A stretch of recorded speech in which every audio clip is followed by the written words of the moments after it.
Well, hello YouTube. It has been quite a while since I sat down and made a YouTube video, which I know, I always say it's been so long and I'm gonna come back. I'm making no promises this time, okay? Like, I'm just gonna sit down and talk to y'all whenever I feel like talking to y'all. And if you need daily updates, I make videos all the time on TikTok, so that is the place to be. But every once in a while, I wanna do like a sit-down video where I kind of go into depth about things that I've been experiencing, things that I've been learning about myself, because sometimes you can't capture that in like a 60-second TikTok, you know what I'm saying? You've probably seen by the title, I haven't announced this on this platform, but if you follow me literally anywhere else, you will know that Tom and I have decided to break up. Some backstory is we were friends, we started dating, we had been dating for 3 years, living together for 1 year before deciding that it was time to part ways. I am so lucky to say that our relationship was absolutely the most amicable thing I could have ever experienced in my entire life. I didn't even know breakups like that could exist. We are still on very good terms. We speak every once in a while, nothing too crazy, and I wish absolutely nothing but the best for him and know he will continue to be in my life, but in more of a friend way versus a romantic way. If you want the whole journey in terms of my healing process and all the thoughts I have,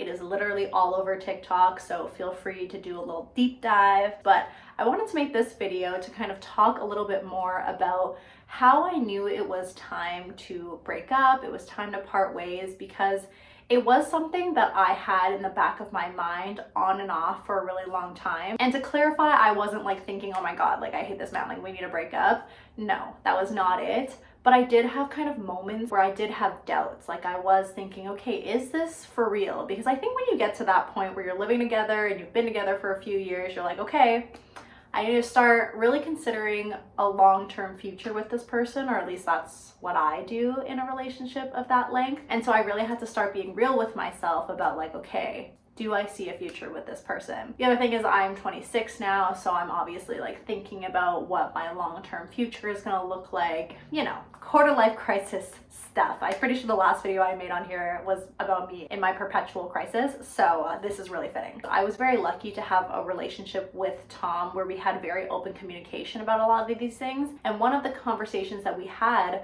was about how if we ever don't see each other in our futures, that's how you know it's time to have a conversation, and that's how you know it's potentially time to break up. So that was already a pre-notion in our relationship, and we were both on the same page with that, which was really comforting because I didn't feel like there was any pressure in the relationship to we have to make this work. But at the same time, we were gonna do everything we could to try and make it work, because I really believe relationships do take a lot of work, and you have to really be willing to put in your best effort in order to have a long-term sustainable relationship. So let's talk about how I knew it was time to break up. And when I say how I knew, it doesn't mean that I felt completely confident going into the breakup, being this is gonna happen for sure. But it is what drove me to start and initiate that conversation, which did end up in us breaking up. The first thing that really came up for me was the biggest kind of difference in the way that me and Tom held our relationship was very evident in the way that we prioritized the relationship. And what I mean by that is Tom was in a place of his life where he really held our relationship as a top priority, which was amazing, and I'm so lucky for that. Whereas I'm in the point of my life where a lot of other things seem to come before my relationship,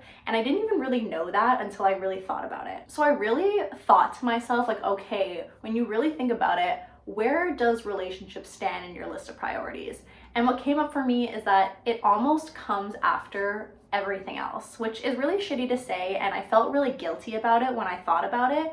But I also think it's something that needed to be addressed, because it wasn't fair to Tom either to be putting in so much to our relationship while I was just kind of So what I mean by everything coming before my relationship is that, my career came first. That was always top of mind, the thing that I was working towards the most. That's the point of my life that I'm at. My friends and family also came before the relationship, and also my alone time, which for me is a big sign of whether or not I can be with this person long term, because I'm a quite introverted person. I really value my alone time, and I'm not saying that the right person would make me never want alone time, but I am saying that my potential partner is competing against my alone time. They're not competing against other men out there, okay? No, they're competing against the time that I would be spending with myself. And so if I can feel as comfortable, as safe, I don't feel drained by our time that we spend together, that's what I mean by being able to balance the amount of time I want to spend with this person versus the amount of time I want to spend alone.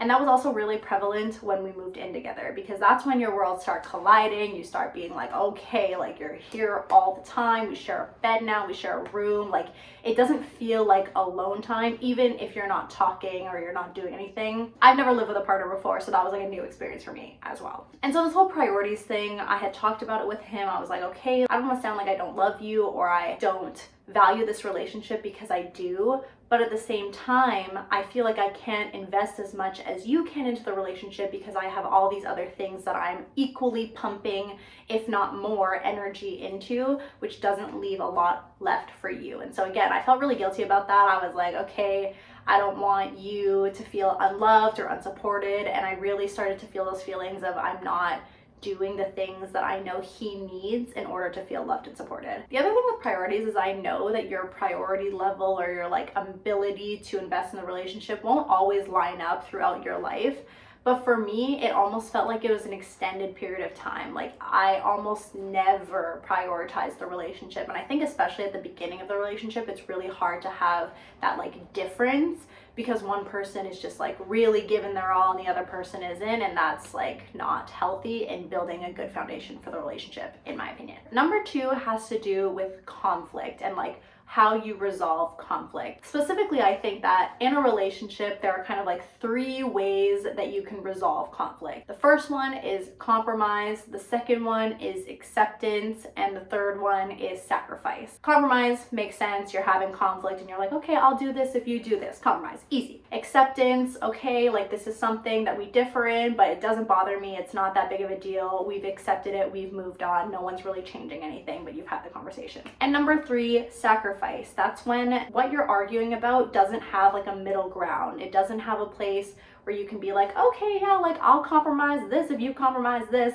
And it's something that's so important and it's so fundamental to who you are, what you believe, or how you want to live your life, that there really isn't a like acceptance either. Like it has to only be that one person is sacrificing what they believe in and what they want in order for the other person to get what they want.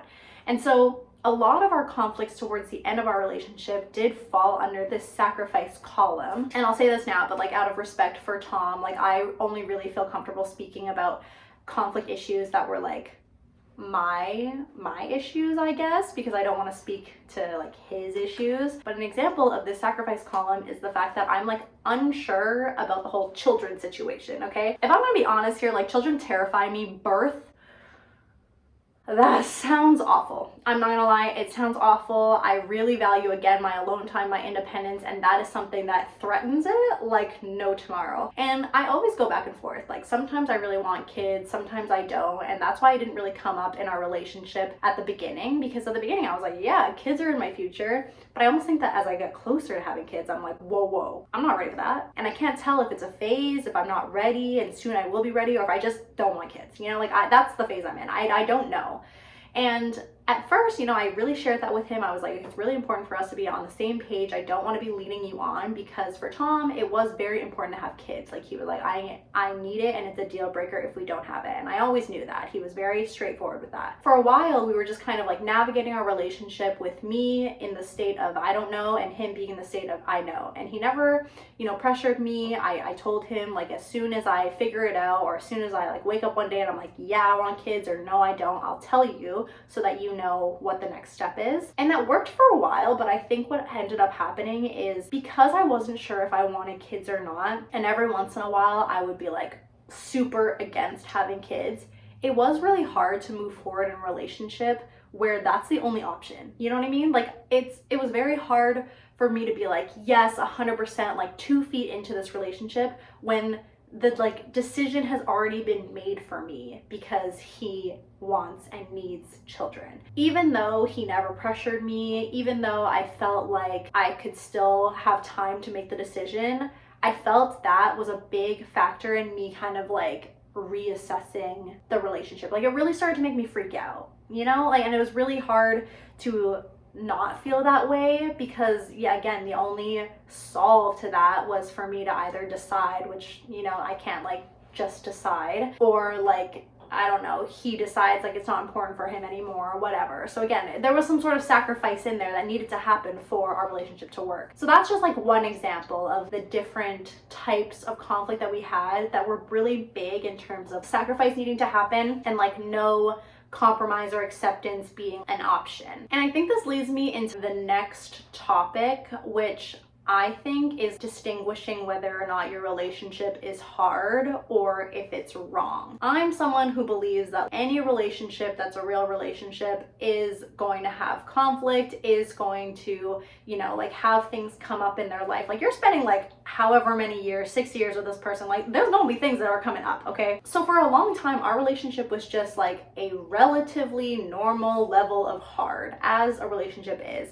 And we actually had like a really extended period of time where we didn't have a lot of conflict. We had like conversations that maybe we like different opinions in, but we didn't have a lot of conflict. And even when we did start having conflict, like we had really good communication. But when we started to pair like the conflict with the topics being more like sacrifice oriented, that's where our relationship started to move away from just being hard to this notion that maybe we weren't right for each other. Maybe the relationship was wrong. And it wasn't like an overnight thing. I still don't know like what the answer is, but I am still thinking that it was the right decision to part ways, because it just got to a place where it was clear we weren't compatible. Like it was clear that the things we wanted were so different.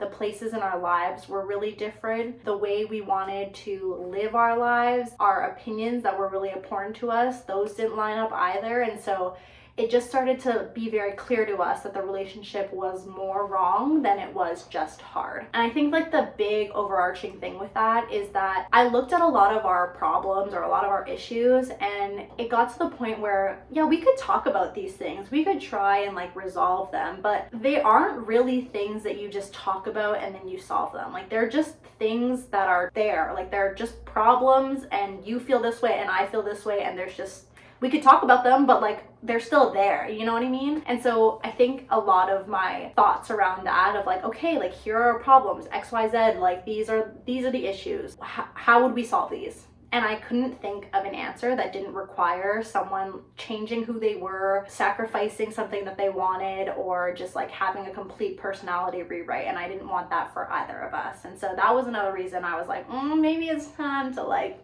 wrap her up. The next thing too is relevant about like how we would communicate about our problems and whatnot, but I think a general theme that I felt towards the end of our relationship was I didn't feel necessarily understood. Like I felt like he was very supportive and respectful, but he didn't really like know me or understand me or why I felt the certain things that I felt. And I don't think I fully understood him either. I could objectively be like, yeah, I support you and respect your differences, but I don't like get it, you know? Like I don't sit there and I'm like, yes, like you just open, like, yeah, no, that's not how I felt. And so we had communication, but we didn't have comprehension. And I think that's like a big thing, because we could talk really well. We could be level-headed, we could be patient, we could be respectful. But when we left the conversation, I wasn't like, I get it. And he gets me. No, that's not how I felt. And I would argue, like I don't want to speak for him, but I would argue he wouldn't feel that way either. We would just get to a place where we're like, okay, cool, that's it. And for me, like, I really think that it would be so wonderful to be in a relationship where they do understand you. Your partner does just get you, and they're just aligned with all of these things that are really important to you. And I don't think that's a big thing to ask. Like, I don't think that's like a picky thing to ask. And I said that to him in our breakup. I was like, don't you just want someone who's just on the same page as you? At what point are we really just trying to make this work? And at what point are we like pulling teeth to make this work, when there could be many people out there who fit all these boxes without having to rewrite the person itself? And then the last thing I'll talk about, which has kind of come up a lot in my videos on TikTok, which I kind of want to do a video like responding to a lot of themes that I'm seeing in my comments, because people are all over the place when it comes to my breakup on TikTok. We can get into that another day. But one of the questions I got a lot were, okay, if you had all these like issues in your relationship, how did you push them aside, or how did you get so far into it, or like how did you not have these conversations about kids at the beginning of your relationship? How did you even get here, you know? Which is like totally fair question. And I think the biggest thing for me is I'm simply just not the same person that I was when me and Tom first started dating. And I applaud Tom for being very consistent. Like, he is the same person. There was no false advertising. Like, he gave me everything that he was at the forefront, and that's amazing. I applaud him. And like I said, me and Tom are in very different places in our lives. He's a little bit older than me. He's kind of figured out what he wants, what he doesn't want, which is so great, and I'm inspired by that. That's just not where I am right now, and I think that's fine, and I don't need to rush myself. But yeah, I am definitely not the same person as before. I've gone through a lot of changes in who I am, who I want to be, and how I want to live my life. And I'm still in that place where I feel very flexible with that. Like, I don't feel like, oh, my life has to be this, it has to be marriage, kids, whatever. I don't feel that way anymore. Like, I feel very like it could go this way or it could go that way, and I'll be content whichever way until I'm not, and then maybe I'll switch and whatever. And I really like feeling this way because it gives me comfort that maybe I, will be content with anything that happens, versus, someone like Tom, who's he knows exactly what he wants, he knows exactly what he doesn't want, which is great for him. But that energy matched with my energy just like did not work, because I felt very in this little box. And again, like, I didn't feel that way at the beginning of our relationship. At the beginning of a relationship, I was still in the mindset of like, okay, you get your job, you gotta figure it out, you gotta move out, you move out with your partner, yeah, and then you get engaged, all right, married, kids, 2 kids, 1 boy, 1 girl. It was like very crafted out for me. And I think that has to do with like the way I was raised. Like, I was under the roof of my parents for the longest time, where that was the way things were supposed to be. And so I really thought that that's what I wanted in my life. And so when I moved out for the first time and I really got to be in my own environment and really consider like what makes me happy and how I want to live life, that's when like I started kind of like fluctuating all over the place of like, whoa, am I becoming my own person? Is that what's happening here? Perhaps. Normalize changing your mind, because a year from now I could be like, guys, scrap this. I want 5 children. I want to live on a farm. Like, it could all change tomorrow. Who knows?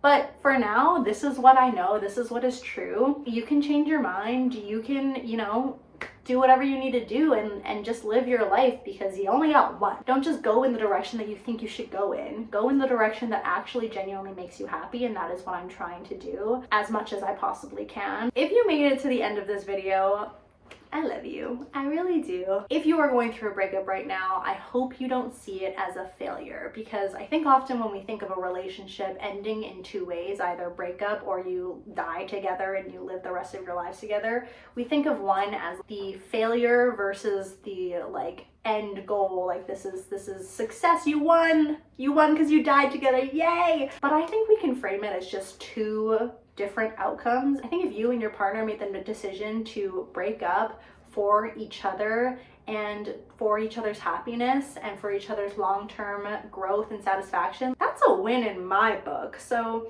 I think it's really important to remind yourself of that, because even me, when we went through a breakup, I was like, oh my God, how am I gonna tell everyone that I failed yet another relationship? Maybe I had commitment issues, yada, yada, yada, all going in the brain, right? But at the same time, now that I think about it, I'm like, you know what? That was like a really big and mature win for me and for Tom, I think. And I don't think that things ending should mean that you failed or that you gave up or whatever. As long as you, gave it your all, as long as you made smart, mature decisions, that's all you can ask for. I love you so much. I hope to see you again soon. I really like these types of videos where I'm just sitting and I'm blabbing. If you like these videos too, feel free to give it a thumbs up. And hopefully I'll see you in the next video, but please just go on TikTok for like the regular cadence, okay? Because here, it's all willy-nilly up in here. I'm not gonna lie to you, but I do hope to make more sit-down videos like this because I really enjoyed it. Okay, love you, bye. Mwah.